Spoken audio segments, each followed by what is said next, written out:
This is a kind of a broad philosophical topic that I think is probably impossible for me to hit exactly for each individual in this room. So all I can really do is share some of my stories about how I deal with my day, which is, I get asked often, how do I deal with my day? And I'll summarize a little bit about that and what that means for me. And I think sometimes anecdotes do have some value, and you might find within that some shred of an approach that you may use for yourself or someone you love.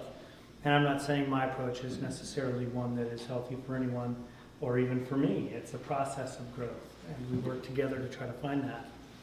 When it comes to caring for the caregiver in terms of the topic itself, I wrote some notes down here, so I'm just going to kind of bounce around for maybe 10 minutes on these thoughts, and then we'll talk a little bit.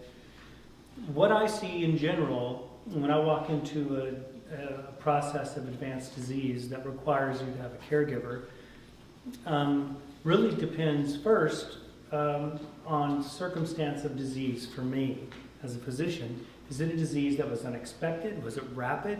Or was it longitudinal over years? These have different psychosocial stressors and require different things of us.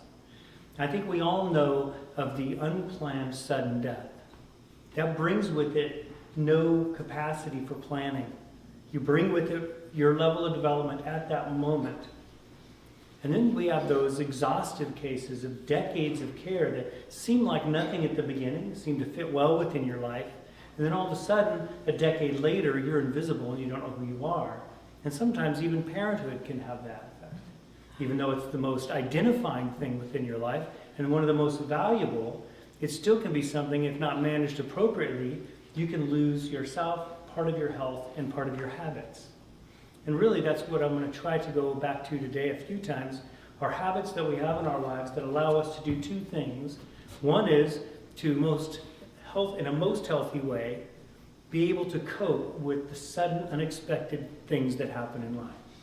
That will happen, that is life, defined. There are many unexpected things. An accident, harm coming to someone you love, news you didn't expect one moment before. That's a sense of personal integrity you can bring to that situation and help yourself cope. Secondly is to try to form some resilience and some acknowledgement of the things that drain us over years. And I think we talk a lot about in caregiving this concept of codependence.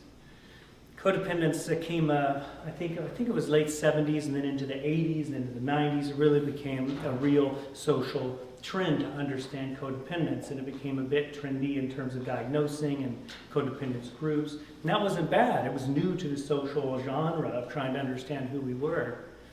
And there are risks to certain choices. And you can do personality analysis on people, who chooses to be the CPA versus who chooses to be the psychiatrist or psychologist. There are personality trends. Codependency is more often than not associated with many of the problems that people elect caregiving in their life. Now, some in this room don't elect caregiving, but at some point, it was alluded to by Ashley, we elect everything to some point.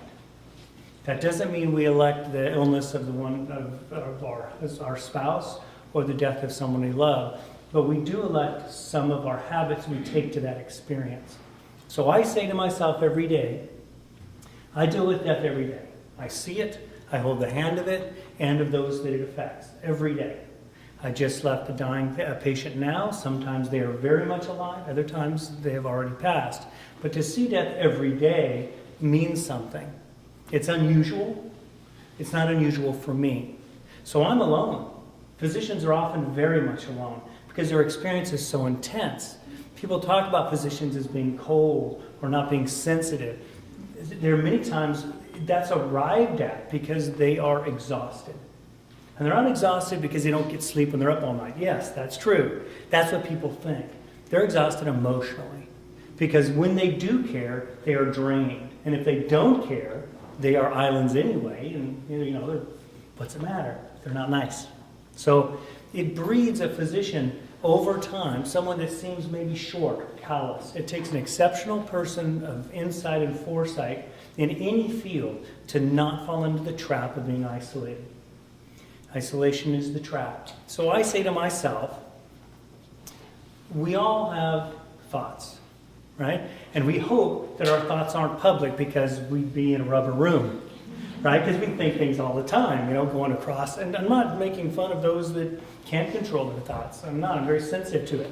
But in a joking way, we always think, gosh, man, I hope I just don't have, thank goodness I have a filter, right, on what I'm thinking. And that's good. But we have thoughts every day that roll in our heads. Then we have words that come from those thoughts, whether that word be sign language, a facial expression, or words as I'm speaking now. And then those words often are stopped.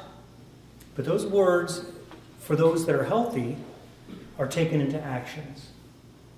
And that's a really hard step. I know many people that talk a good game and can curbside consult, but they don't do anything. But their opinion, I have an opinion. Well, have you ever done it? Well, no.